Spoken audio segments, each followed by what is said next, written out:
ایک دفعہ دنیا میں واپس بھیج دے. لوگوں یہ زندہ ہے, جس کو اللہ کہہ رہا ہے شہید زندہ ہوتا ہے, یہ رب کے ہاں گزارش کر رہا ہے, ریکویسٹ کر رہا ہے, کیا اللہ ایک دفعہ واپس جانے دے.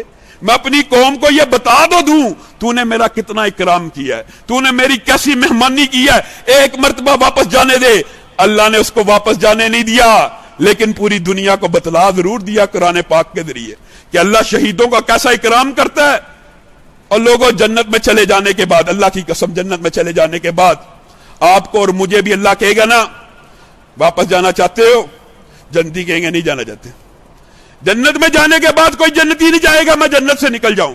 واحد شہید ہوگا جو اللہ کو کہے گا اللہ اگر واپس بھیجنا ہے تو اس لمحے میں بھیج جس وقت گولی لگی, جس وقت تلوار لگی, جس وقت خون بہا, قطرہ زمین پہ نہیں تھا گرا, سارے گناہوں کا بوجھ ہلکا ہو گیا, قطرہ زمین پہ نہیں تھا گرا, آسمان کے دروازے کھل گئے تھے, قطرہ زمین پہ نہیں تھا گرا, فرشتے استقبال کے لیے آگے تھے. ہاں شہید اس لمحے کی لذت کو جس طرح محسوس کرتا ہے وہ اللہ سے کہتا ہے مجھے واپس بھیج, لیکن اللہ اس کو بھی واپس نہیں بھیجتا.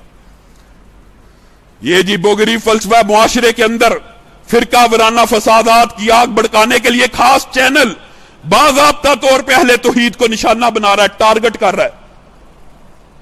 ہم اس کی نہایت قبیح الفاظ میں, سنگین الفاظ میں مذمت بھی کرتے ہیں اور ہم تنبیہ بھی کرتے ہیں پیمرا کو, حکومت کو, ہائی کورٹ کو, عدلیہ کو کہ ملک فرقہ ورانہ فسادات کا متحمل نہیں ہے. امن و امان اسی صورت میں قائم رہ سکتا ہے جب کوئی بات بندہ دلیل سے کرے, دلیل سے جواب دے دو. جب تمہارے پاس دلائل ختم ہو گئے, تم نے قاری صاحب کو اٹھا کے اپنی طرف سے تم نے ان کو اپنی طرف سے انہوں نے یہ کیا تحقیر کی ہے, توہین کر کے نکال دیا ہے, لیکن اللہ کے ولیوں کی توہین نہیں ہوتی. لوگوں نبی کریم صلی اللہ علیہ وسلم جن کا نام لے کے آج ہم ان کا صرف نام لیتے ہیں نا, ہم ان کے نام لیوائیں, اللہ کا فضل ہے, یہ بھی اللہ ہی کا احسان ہے.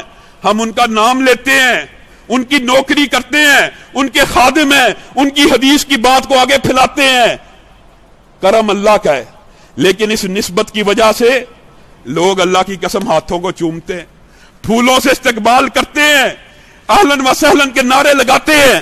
لیکن وہ نبی جب طائف کی وادی میں گیا, پتھر پڑے ہیں, سنگریزے پڑے ہیں, چہرہ بھی لہو رنگ ہے, رخسار بھی لہو رنگ, سینہ بھی لہو رنگ ہے, قدم بھی لہو رنگ, پاؤں اور جوتا خون کی زیادتی کی وجہ سے آپس میں چپک رہا ہے. نبی کریم چل نہیں پا رہے. لوگوں تمہارا نبی, اس کا اسوہ, اس کی سیرت یہ ہے کیا؟ بندہ مومن کی سیرت یہی ہونی چاہیے. اس کو بد زبان, بد اخلاق آپ عمومی طور پہ دیکھیں گے جتنے باطل عقیدوں کے لوگ ہیں وہ بد اخلاق ہوں گے, ان کے اندر قدرتی بات ہے. نبی کا رویہ یہ ہے, آسمان سے فرشتے نازل ہو رہے ہیں, ملک الجبال اللہ کا پیغام لے کے آ رہے ہیں, آقا حکم کیجئے طائف کی اس بستی کو 2 پہاڑوں کے درمیان پیس کے رکھ دیا جائے. نبی کریم صلی اللہ علیہ وسلم, معاذ اللہ کسی نبی کی توہین مقصود نہیں ہے, لیکن حضرت نوح جب قوم کو پکار کے تھک گئے نا, تو انہوں نے پتا کیا دعا کی تھی؟ ربی لا تذر علی الارض من الکافرین دیارا, اللہ ایسا عذاب نازل کر جو مجھ نوح پہ ایمان نہیں لے کے آیا وہ دنیا پہ زندہ ہی نہ رہے. اور نبی کریم دعا کر رہے ہیں, ملک الجبال سامنے کھڑا ہے, اللہم اہدی قومی, اللہ میری قوم کو ہدایت دے دے, یہ ابھی مجھے پہچانتے نہیں ہیں, ان قریب مجھے جان جائیں گے, مجھے پہچان جائیں گے. آج دلائل کی دنیا میں شکست کھانے کے بعد تم اوچھے ہتھ کنڈوں پہ اتر چکے ہو, عجیب و غریب فلسفے, عجیب و غریب باتیں گڑی ہوئی ہیں. ایک مسئلہ اور بیان کر کے آج اپنی بات کو ختم کروں گا. کیا اختلاف ہے ہمارا, اور لوگوں کبھی سنا بھی ہے, کبھی سمجھا بھی ہے, کبھی غور بھی کیا ہے, اور سینوں کو کھولو, دماغوں کو فراخ کرو. ہم وہ بات کرتے ہیں جو قرآن میں, حدیث میں اگر اللہ نبی کے بارے میں کوئی بات اور کہہ دیتا ہمیں ماننے پہ کیا اعتراض ہے؟ اللہ کہہ رہا ہے لقد خلقنا الانسان فی احسن تقویم. قرآن پاک میں اللہ کہہ رہا ہے کہ ہم نے انسان کو اشرف المخلوقات بنایا.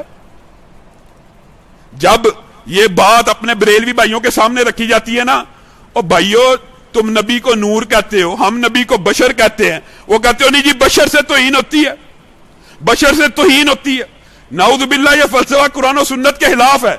हम ये हकीकी मानों में समझते हैं, अगरचे तुम मोहब्बत की वजह से उनको नूर कहते हो, लेकिन नूर कहने में तौहीन है, नूर कहने में तौहीन है।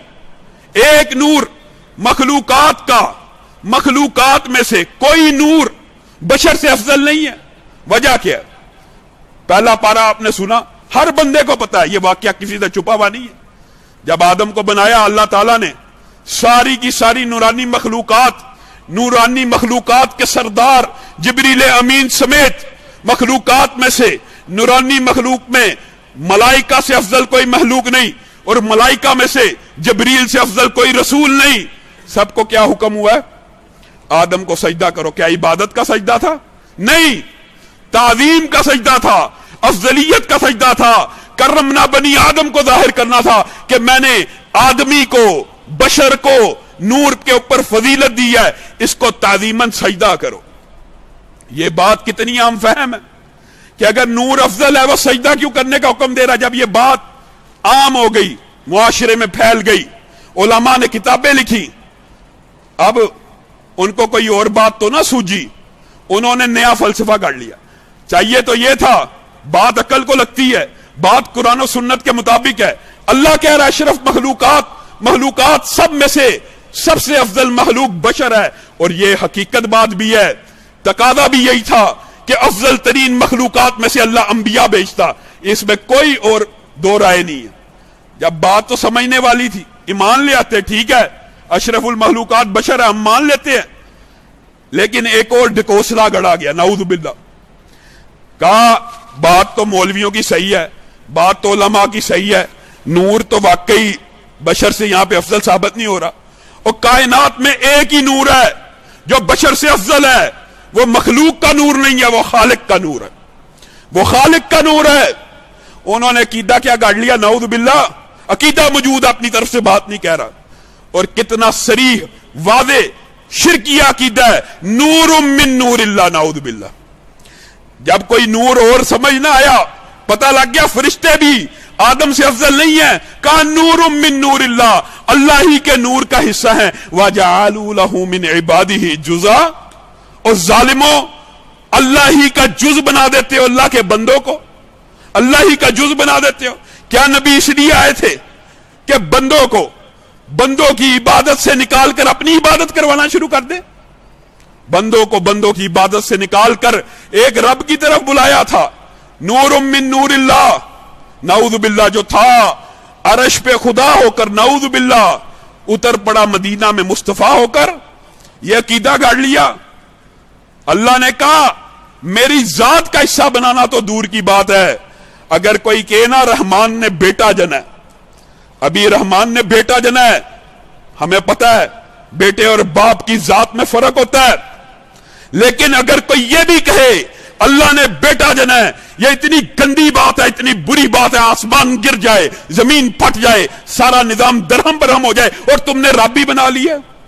तुमने कहा नूरुम मिन नूरिल्लाह, अल्लाह ही के नूर का हिस्सा है। कुल इन कान लिर्रहमानी वलद, अल्लाह कह रहा है मोहम्मद सल्लल्लाहु अलैहि वसल्लम ऐलान कर दीजिए, अगर अल्लाह का कोई बेटा होता फ़अना अव्वलुल आबिदीन, मैं मोहम्मद सल्लल्लाहु अलैहि वसल्लम उसकी भी इबादत करता, क्योंकि रब का बेटा इबादत के लायक होता है। तुमने नबी करीम सल्लल्लाहु अलैहि वसल्लम को ही अल्लाह की जात का हिस्सा बना दिया। यह किस कदर जुल्म की बात है, अफसोस की बात है। दलाइल से, बराहीन से, कुरान से, सुन्नत से, अपने अकीदे के मुताबिक कोई बात लेके आओ। सिफात की अगर बात करते हो तो नूरानी सिफात से इनकार नहीं है, लेकिन नबी करीम सल्लल्लाहु अलैहि वसल्लम भी एक मां के बेटे, उनकी भी औलाद है, बशर हैं। बल्कि मैं ये कहता हूं कि बशर की फजीलत की वजह ही शायद अंबिया हैं। इंसान को, आदम को जो अफजलियत मिली, वो मिली इस वजह से कि अल्लाह ताला ने इस जिन्स के अंदर अंबिया पैदा करने थे। आज बात बड़ी आसान है, समझने की है, और यह क्या अकीदा गड़ा हुआ है नाऊज़ बिल्लाह हमारे भाइयों ने अल्लाह के बारे में। अल्लाह कहता है रहमान अलल अर्श इस्तवा, तुम्हारा रब अर्श के ऊपर मुतमक्किन है, जैसे उसकी शान को लायक है तुम ये बात शुरू कर देते हो नाउज़ बिल्लाह, आगे भी है, पीछे भी है, दाएं भी है, बाएं भी है, ऊपर भी है, नीचे भी है, मुत्तसिल है आलम के मुनफसिल है आलम से, किताबों में पढ़ाया जाता है। कितनी गंदी बात है। नाउज़ बिल्लाह, अल्लाह रब्बुल इज्जत हर मखलूक में है। हमारे ऊपर इल्जाम लगाते हो, अल्लाह ताला को मखलूक के ऊपर बैठाते हो अर्श के, और खुद अल्लाह के बारे में यह अकीदा रखते हो हर चीज में अल्लाह है, हर जगह में अल्लाह है। अल्लाह रब्बुल इज्जत मखलूक की जात के अंदर है, नाउज़ु बिल्लाह। और लोगों, अल्लाह ताला मखलूक के साथ मुत्तसिल नहीं है। अल्लाह रब्बुल इज्जत की जात मखलूक में मौजूद नहीं है, खालिक मखलूक में नहीं है। यह कितनी आम फहम बात है। लेकिन खालिक मखलूक से दूर भी कोई नहीं। अजीबो गरीब फलसफा, इंशाअल्लाह मौका मिला इसके बारे में तफसीली बात करेंगे, लेकिन एक बात करके अपनी बात को खत्म करूंगा। और तुमने अल्लाह रब्बुल इज्जत को नाउज़ु बिल्लाह कैसे कैसे अल्फाज से पुकारा है। कभी कहा गोरख धंधा है, कभी कहा समझ ना आने वाली चीज है, कभी कहा जी अल्लाह बड़ा दूर है, अल्लाह तक पहुंचना यह सीढ़ी चाहिए। वइज़ा सअलका इबादी अन्नी फइन्नी करीब, जब मेरे बंदे मेरे बारे में सवाल करें, और बदबख्तो ये ना कहा करो दूर है, कहा करो करीब है, करीब है। कितना करीब। और लोगों, ये वक्त, ये फासले, ये मंजिलें, ये सूरज, ये माहौसाल, ये दिन हमारे लिए हैं। हम मखलूकात हैं, वक्त भी अल्लाह की मखलूक है, फासला भी अल्लाह की मखलूक है। अल्लाह खालिक है, अल्लाह के नजदीक फासले की क्या अहमियत है। अल्लाह की मखलूकात में से एक मखलूक जिब्रील अमीन, एक अरश का फरिश्ता, उसकी लंबाई चौड़ाई हम बयान नहीं कर सकते। जब यूसुफ को धक्का दिया, अल्लाह ने 7वें आसमान पे जिब्रील को कहा, मेरे यूसुफ के पांव कुएं से इतनी जोर से ना लगे कि पांव में दर्द हो। जिब्रील 7वें आसमान पे हैं, धक्का दिया जा चुका है, सेकंड के 10वें हिस्से में नीचे गिरने वाले हैं। जिब्रील का पर उनके पांव के नीचे आ जाता है। मखलूकात में इतनी तेज रफ्तारी है। खालिक को दूर समझने वालों, अल्लाह कह रहा है, जब मेरे बंदे मेरे बारे में पूछे तो कहा करो करीब है। अल्लाह रब्बुल इज्जत हम सब के अकीदों की इस्लाह फरमाए। हम कारी साहब के लिए भी दुआ करते हैं, अल्लाह ताला उनकी हिफाजत फरमाए, अल्लाह अहले हक की हिफाजत फरमाए, अल्लाह अहले हक को गालिब फरमाए। सुभान रब्बिका रब्बिल इज्जति अम्मा यसिफून व सलामुन अलल मुरसलीन वल्हम्दुलिल्लाह।